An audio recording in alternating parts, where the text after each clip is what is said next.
mic to you. Start with Eric in the back and then go to Adam. Coach Hubble said yesterday that the linebackers were, one of the most improved units on the entire team. So, from your perspective, how's that unit grown in fall camp, especially getting some guys back in the rotation? Yeah, I think the biggest thing is we have depth right now. Obviously when we got here in the spring, we had guys that were banged up, trying to learn a new system, so having some transfers in and obviously getting some guys healthy is giving those guys the ability to compete better. It's a lot more urgency, within the room. Still some things that obviously we want to do better, but overall I'm pleased with the depth that we're developing, and I think we're heading in the right direction. Adam Sparks, Mountain News. In game planning, is it more about, do you think it's more important to scout your opponent and see what's best against that opponent, or more to figure out what you're comfortable with, what scheme is your strength, what 15 guys are your strength? Which one of those do you usually go for? Yeah, I think particularly with the first game, I think it's more, what do we do well, and being able to play to our strengths and making sure our guys understand very clearly, what we're trying to get done. Obviously your first opponent, particularly if they're a team that's returning a lot of starters, you have an idea what you think you may get, but at the end of the day, it's a new season. I'm sure those guys have worked on some different things. So we want to just make sure that we understand what we're trying to get done to give us the best opportunity to succeed. Brent and Jimmy. A little bit of a follow-up to that without giving away your scheme. What do you feel like this unit is doing well? What do you think you guys do well right now where you are defensively? Yeah, as cliche as it may sound, I think the guys are playing extremely hard. I think at the end of the day, we're doing a better job of understanding our fits and responsibilities within, every package that we have. Now, exactly which package we run the most, be determined on who we're playing and, what they present, the challenges and the opportunities we have. But at the end of the day, I think for us right now, we're just doing a better job overall executing and playing extremely hard. Two things. Do you like where you are with your players understanding your defensive scheme? And secondly, how many players do you feel comfortable with that you would identify as good pass rushers? Yeah, I feel good, with the guys in terms of the grasp that they have with our defense, and obviously, doing it under the lights and doing it in practice, it's another step to be taken. But at the end of the day, thus far I feel really good what we're doing. As far as pass rushers go, I think it's still a work in progress. We feel like we have some guys up front, that have taken some strides in that way. But we also feel like, if we need to generate some more pass rush, we have different ways to get that done. Trade and Rob. When you look at this week and what you're trying to do with the defense, it's going to be turning the game week on Saturday. Is it still a lot more installing what you guys are trying to do right now before you set up for Bowling Green? How's the week play out? What is that like for you? Yeah, you kind of, I think it's always different. I can speak for us, right now, we're really finishing up, the things that we had. We had a couple things on deck that we still wanted to make sure we took a look at. But ultimately, we're just trying to game plan, what kind of wrinkles will we have within the system or within the plays that we already have in. But, putting in a whole new package and things of that nature, I don't see us doing that at this point. Coach, cornerback is one of those positions that got a lot more competitive after the spring with the addition of your transfers. Just what do you see from a guy like Alontae Taylor? Is there a different sense of urgency now that the competition has stepped up with the guys you've added? Yeah, I think so. I think he's, obviously being an older guy, I think he had pretty good urgency from the beginning. But I think anytime you add, other guys into the mix and those guys continue to push and continue to work, I think it becomes contagious. But, Alontae is a guy who's always had great work ethic. He's worked extremely hard, during the off season. You saw the fruits of that during camp, and we're hoping that, he'll take even another step, going into the season. Vincent Patrick.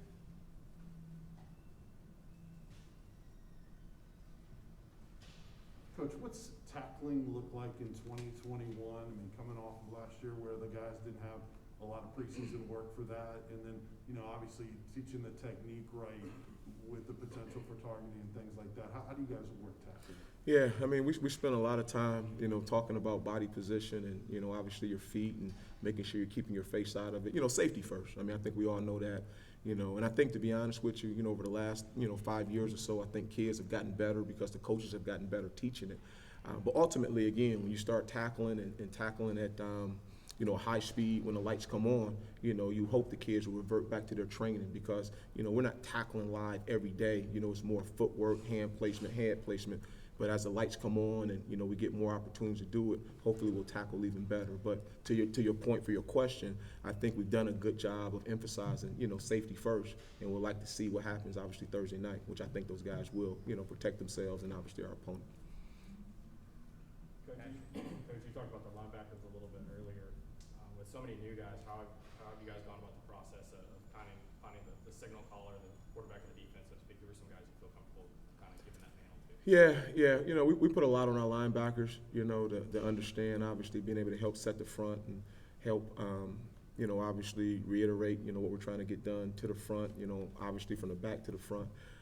Those guys have been great with it, to be quite honest with you. All those guys get their chances, whether it's our Mike or our Will, everyone has a certain level of communication, that they have to have within our defense. But, it's still a work in progress, but I think to this point, Coach BJ's done a great job of, staying on top of those guys to the point where, I don't know that we're necessarily there yet, but I think we're head and shoulders where we are right now in terms of where we were in the spring.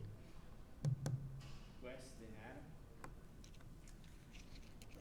Well, when you look at, speaking of some of those linebackers, there's a couple guys who are in spots for that, or competition for that rotation, I guess, would be, Solon Page III and Pat Garland. Page is a fifth-year guy maybe who hasn't played a whole lot. Garland's a guy who's a former walk-on. What have you seen from each of those guys individually to kind of keep themselves in this mix here? Yeah, both of those guys have shown flashes. I think just like with anything, the older guy, he's had really good poise. He hadn't played a lot of snaps in the game, but, he's obviously had some special teams reps, and he's gotten better from the spring to the fall.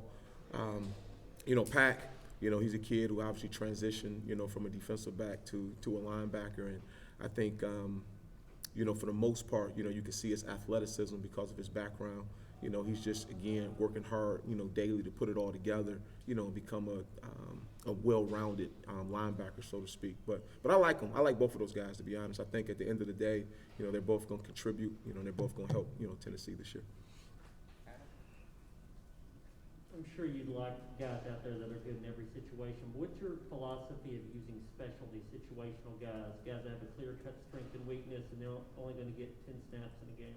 Yeah, I think that's vital to anything. You try to identify, what each and every one of these kids bring to the table. What are their strengths, what are their liabilities.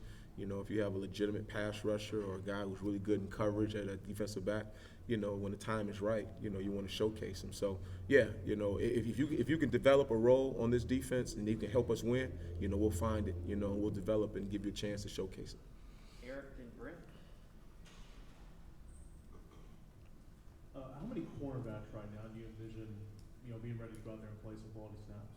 Yeah, that's probably a tough question. I think it's a fluid situation. We're still, trying to figure that out. We feel like we obviously have 3 guys that we think will play a considerable amount of reps, and we have a couple guys that are pushing for that 4th spot, and even that 5th spot. So, we have different packages, obviously, that, all of those guys will have opportunities. But in terms of going with that first unit or that first rotation, we feel pretty good about, 3 or 4 guys. But, who they are in terms of that 4th and 5th guy, is still a work in progress. Staying in the secondary, where are you at nickel or the star? How fluid is that competition? How settled are you at that spot right now? Yeah, we feel good about our first one, out there. We have a strong battle going right now with the 2nd and 3rd spot. Theo's done a great job for us all camp, extremely athletic, for his size, and does a great job of understanding schematically, what we're trying to accomplish. And then we got a couple guys behind them that are really having really good, strong camp, and we'll kind of figure this thing out the next day or so, who will be the next guy in. Jimmy, then Rob.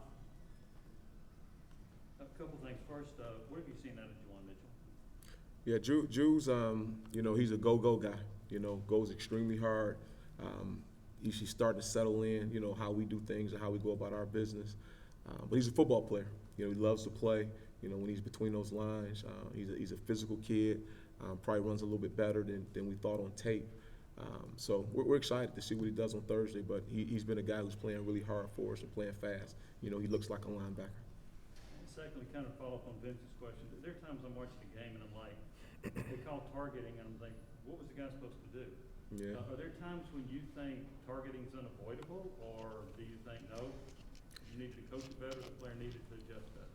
How do you see that? Yeah, I mean, it's always tough, you know, refs have a tough job, you know, but at the end of the day, you know, if they're gonna err, they're always gonna err on safety, you know, which, you know, for us in this game of football, you know, we all want guys to, you know, be able to go home after and see their loved ones. So, you know, I played defensive back, you know, I understand how hard it is, but at the end of the day, you know, we're gonna do what's best for the game of football, you know, so we're gonna try to teach it the right way and hopefully we can execute it the right way and, you know, let the chips fall where they may. Coach, what kind of camp has Omari Thomas had? Does he look like he's ready to be a guy that just played a little bit as a freshman? Who was that again? I'm sorry. Omari. Oh, Amari, Big O, yeah. Yeah, Is he ready to take that jump from, you know, being somebody who was spot duty last year and into the rotation now, do you think? yeah, it's really hard to say, you know, O's worked really hard, you know, but I think our whole front, you know, has worked hard. You know, Coach Gardner's done a nice job, continue to push those guys and get them going. And, you know, it's going to be a little bit, you know, by committee up there. And, you know, for us to play, you know, at the level that we all want to play at, you know, we're going to need to be good up front. And it might have to be by, you know, by committee. So O's part of that mix. You know, he's working hard. How much of a role he carves out, you know, I think is yet to be determined, like it is with a lot of those guys up front. Trey and Ryan. You talked about earlier about the defensive line, kind of wanting to get a little bit more out of that group. When you look at that defensive line right now, you know, how many guys do you see in rotation at that spot, you know, any spot on the defensive line? And then also, you know, what is it about what they need to accomplish over the next week getting ready for Bowling Green? Yeah, I mean, again, just stay in the process, and I know that's cliche, but the reality of it is we're still working, we're finishing up, just playing hard. How many guys we play? As many as earn an opportunity, you know, so you get what you earn. You know, again, understanding big picture-wise, you know, for us to play at a high level, you know, we're going to need to be able to rotate guys. Now, we ain't rotating guys if they're not ready to play at the standard that we've established, but the way I see it right now, you know, Coach Gardner's doing a good job of developing not just our first group, but the second group, and hopefully even some of the third group, you know, have an opportunity to play. But at the end of the day, no different for the D-line, linebackers, defensive backs. You get what you earn, you know, how do you earn it, you know, through your performance, you know, not just one day, but the consistency, you know, your daily approach. And I think Big O and the rest of those D linemen, I think those guys have bought into that, and I think they're working extremely hard to make sure that they earn the right to step between those lines and, you know, take the field. Ryan. We talked about the competition at cornerback. How have those transfers looked back there, Turnage and Haddon, and how have they gotten up to speed? And has either of those guys put themselves in position to play right off the bat? Yeah, I mean, they're still fighting and pushing and clawing and scratching. You know, I think the thing that they've afforded us right now is some flexibility. You know, being able to play inside, being able to play outside, you know, being able to move some different guys around. So, you know, we're pleased that they're here. You know, those guys will carve out some sort of role, whether it be a starter, whether it be a backup. You know, again, I think that's yet to be determined. But ultimately, you know, the fact that they're here, they've already made us better. Last question to Vince. What have you seen specifically from DJ Terry? Yeah, power, you know, power and strength. You know, we knew, you know, he was a kid that played hard on tape, you know, and he hasn't disappointed. You know, he's a physical kid, he's big. You know, he's obviously learning our system and how we go about our business, but we're pleased with him. I mean, you talk about a wonderful kid, you know, a kid who wants to do right, who wants to be great. He takes coaching, so I'm excited for him. You know, I'm really looking forward to watching him play and help this defense win. Thank you, Coach.